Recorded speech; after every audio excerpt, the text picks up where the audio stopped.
Middle east സംഘർഷം 4 ആഴ്ച പിന്നിട്ടപ്പോൾ പ്രവാസികളെ സംബന്ധിച്ച് നിർണായകമായ ചില റിപ്പോർട്ടുകളാണ് പുറത്തുവരുന്നത്.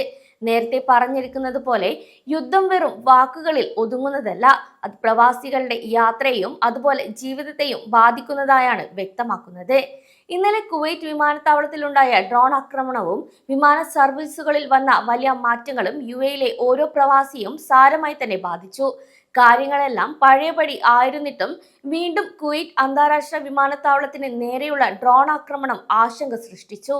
ബുധനാഴ്ച പുലർച്ചെ വിമാനത്താവളത്തിലെ ഇന്ധന ടാങ്കുകളിൽ ഡ്രോണുകൾ ഇടിച്ചാണ് തീപിടുത്തമുണ്ടായത്. ഇത് ഗൾഫ് മേഖലയിലെ വ്യോമയാന സുരക്ഷയെക്കുറിച്ച് വലിയ ചോദ്യങ്ങൾ ഉയർത്തുന്നു. കൂടാതെ കുവൈറ്റ് സിവിൽ ഏവിയേഷൻ അതോറിറ്റി ഈ ആക്രമണം സ്ഥിരീകരിക്കുകയും ചെയ്തിട്ടുണ്ട്. എന്നാൽ നാശനഷ്ടങ്ങളോ ആളപായങ്ങളോ ഒന്നും തന്നെ റിപ്പോർട്ട് ചെയ്തിട്ടില്ല. ഇത് ആശ്വാസമാണ്. കഴിഞ്ഞ കുറച്ച് ദിവസങ്ങളായി കുവൈറ്റ് വിമാനത്താവളം ലക്ഷ്യമിട്ട് തുടർച്ചയായ ആക്രമണങ്ങൾ നടക്കുന്നുണ്ട്. മാർച്ച് 8-നും 14-നും സമാനമായ രീതിയിൽ റഡാർ സംവിധാനങ്ങളെയും ഇന്ധന ടാങ്കുകളെയും ലക്ഷ്യം വെച്ച് ഡ്രോണുകൾ എത്തിയിരുന്നു. ഇത് കുവൈറ്റിലെ മാത്രം പ്രശ്നമല്ല. കുവൈറ്റ് വഴി കണക്ഷൻ ഫ്ലൈറ്റുകളിൽ യുഎയിലേക്കും ഇന്ത്യയിലേക്കും യാത്ര ചെയ്യുന്ന ആയിരക്കണക്കിന് മലയാളി പ്രവാസികളെയും ഇത് ബാധിക്കാൻ സാധ്യതയുണ്ടെന്നാണ് വിദഗ്ധരും അഭിപ്രായപ്പെടുന്നത്. കുവൈറ്റ് സൈന്യം നിലവിൽ അതീവ ജാഗ്രതയിലാണ്. സംശയാസ്പദമായ ഡ്രോണുകൾ വെടിവെച്ചിടാൻ കർശന നിർദ്ദേശമാണ് ഉന്നത തലത്തിൽ നിന്നും പ്രതിരോധ സുരക്ഷാ സേനയ്ക്ക് നൽകിയിട്ടുള്ളത്. കൂടാതെ വീണ്ടും വീണ്ടും ആക്രമണങ്ങൾ ഉണ്ടാകുമോ? കുവൈറ്റിലെ സാഹചര്യം ഇതാണെങ്കിൽ യുഎയിൽ നമ്മൾ എത്രത്തോളം സുരക്ഷിതരാണ് എന്നാണ് മിക്ക പ്രവാസികളും ചോദിക്കുന്നത്. കഴിഞ്ഞ ദിവസം യുഎ പ്രതിരോധ മന്ത്രാലയം 7 ബാലിസ്റ്റിക് മിസൈലുകളും 16 ഡ്രോണുകളുമാണ് ആകാശത്ത് വെച്ച് തന്നെ തകർത്തത്. ലോകത്തിലെ തന്നെ ഏറ്റവും മികച്ച പ്രതിരോധ സംവിധാനമാണ് യുഎയുടേത്. യുഎ അംബാസിഡർ കഴിഞ്ഞ ദിവസം നൽകിയ ഉറപ്പ് പ്രവാസികൾക്ക് വലിയ ആശ്വാസമാണ് നൽകുന്നതും. എന്നാൽ ഈ സാഹചര്യം നിലനിൽക്കുമ്പോഴും യുഎയിലെ പ്രവാസികൾ പരിഭ്രാന്തരാകേണ്ട സാഹചര്യമില്ല എന്ന് അധികൃതർ വ്യക്തമാക്കുന്നു. കൂടാതെ ഔദ്യോഗിക അറിയിപ്പുകൾ ശ്രദ്ധിക്കുകയും സോഷ്യൽ മീഡിയയിലെ വ്യാജ വാർത്തകളിൽ വീഴാതിരിക്കുകയും ചെയ്യണമെന്നും അറിയിച്ചു. സംഘർഷാവസ്ഥയുടെ ആദ്യഘട്ടങ്ങളിൽ യുദ്ധം നമ്മുടെ യാത്രാ പ്ലാനുകളെ സാരമായി തന്നെ ബാധിച്ചിരിക്കുന്നു. എന്നാൽ സംഘർഷത്തിന്റെ തോത് കുറഞ്ഞതോടെ വിമാനത്താവള പ്രവർത്തനം പഴയപടിയായി മാറി. എന്നാൽ വീണ്ടും വിമാനത്താവളങ്ങൾക്ക് നേരെ ആക്രമണം ഉണ്ടാകുമ്പോൾ ഇത് പ്രവാസികളുടെ ആശങ്ക ഇരട്ടിപ്പിക്കുകയാണ്.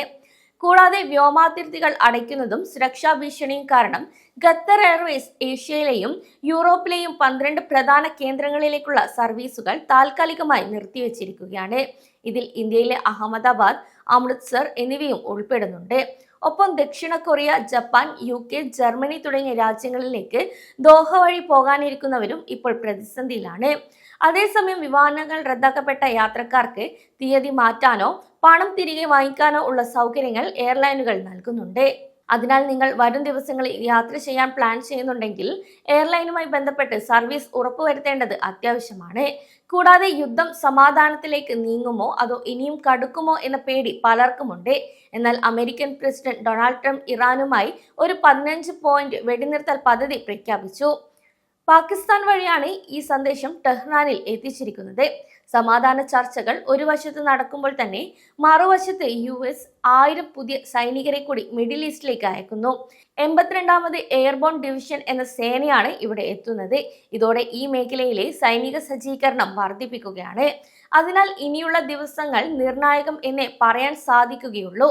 കൂടാതെ ഹോർമുസ് കടലിടുക്ക് തുറക്കാൻ നൽകിയ 48 മണിക്കൂർ സമയപരിധി അവസാനിക്കാറായി. ഈ ജലപാത അടഞ്ഞാൽ ഇന്ധനവില കുതിച്ചുയരുമെന്നും ഇത് പ്രവാസികളുടെ ജീവിത ചെലവിനെ കാര്യമായി ബാധിക്കുമെന്നും പറയുന്നു.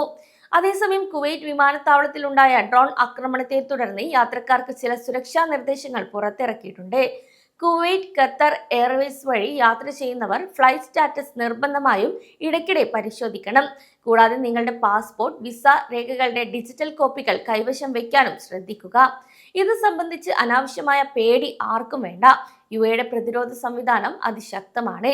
വിസ ഇളവുകൾ ഉൾപ്പെടെയുള്ള ആനുകൂല്യങ്ങൾ നൽകാൻ പ്രവാസികൾക്കായി സർക്കാർ പ്രഖ്യാപിച്ചിട്ടുണ്ട്. കൂടാതെ മിഡിൽ ഈസ്റ്റിലെ ഓരോ നിമിഷവും നിർണായകമാണ്. കുവൈറ്റിലെ വിമാനത്താവളത്തിലെ തീപിടുത്തം മുതൽ ട്രംപിന്റെ നയതന്ത്ര നീക്കങ്ങൾ UAE നേരിട്ടോ അല്ലാതെയോ ബാധിക്കുന്നതായാണ് വിദഗ്ധരും അഭിപ്രായപ്പെടുന്നത്.